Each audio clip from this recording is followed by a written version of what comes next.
Hello students, आज हम नया टॉपिक शुरू करेंगे जर्नल में banking transactions. When any cheque or draft is received and issued the transaction is routed through bank.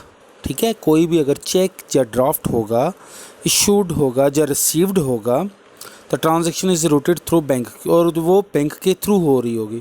Even for the deposit and withdrawal, जब आप deposit कर रहे हैं या विड्रॉ कर रहे हैं for cash from bank for office use or personal use, bank account is involved. उसमें आपका बैंक अकाउंट ही इन्वॉल्व होगा, आपने पहले भी पढ़ा है। When a check or draft is received from debtor or against any revenue, it is deposited in the bank।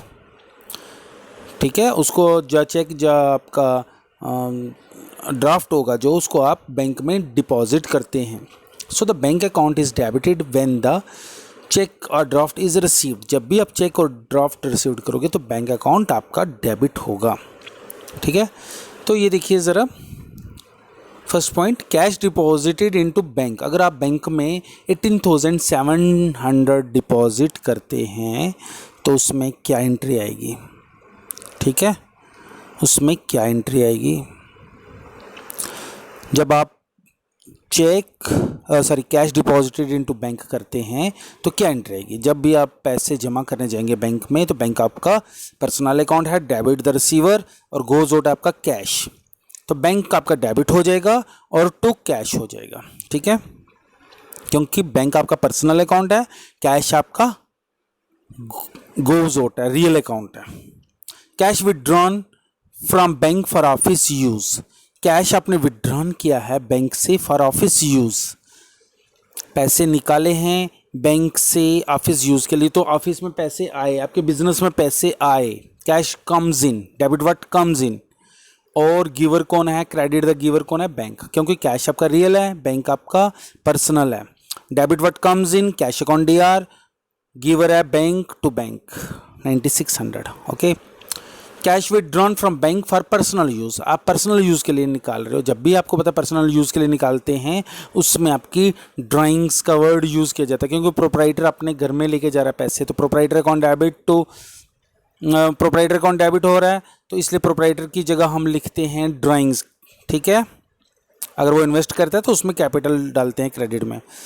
तो ये रिसीवर था इसलिए डेबिट आनी थी एंट्री, और उसकी जगह हम लिख रहे हैं ड्राइंग्स। और गिवर कौन है? क्रेडिट द गिवर कौन है? बैंक, तो to bank. Okay, cheque received from Sulekha, आपने चेक रिसीव्ड किया सुलेखा से 10,500 डिपॉजिटेड इनटू बैंक, वो आपने चेक जमा किया बैंक में। अगर इसने यहाँ पे नहीं भी लिखा होता डिपॉजिटेड इनटू बैंक तो तभी हम बैंक में ही जाते। तो बैंक हो गया डेबिट द रिसीवर, और गिवर कौन है उस चेक की? सुलेखा, तो क्रेडिट द गिवर। ठीक है, check received from Sulekha and deposited into bank dishonoured. Dishonoured का मतलब पैसे नहीं मिलने, सुलेखा के अकाउंट में पैसे नहीं थे, उसने हमको चेक दे दिया था 10,500, उसमें कम पैसे थे, या किसी और कारण से चेक जो है वो डिसऑनर्ड हो गया। हॉनर्ड का मतलब जब कैश हो जाए, डिसऑनर्ड का मतलब जब कैश ना मिले उसमें। ठीक है, इसलिए हम क्या करते हैं, जिसका चेक हो वो उसको हम वापस कर देते हैं, हमने क्या करना है। तो सुलेखा हो गया डेबिट द रिसीवर, और चेक आपका वापस किया तो टू बैंक अकाउंट। ठीक है जी।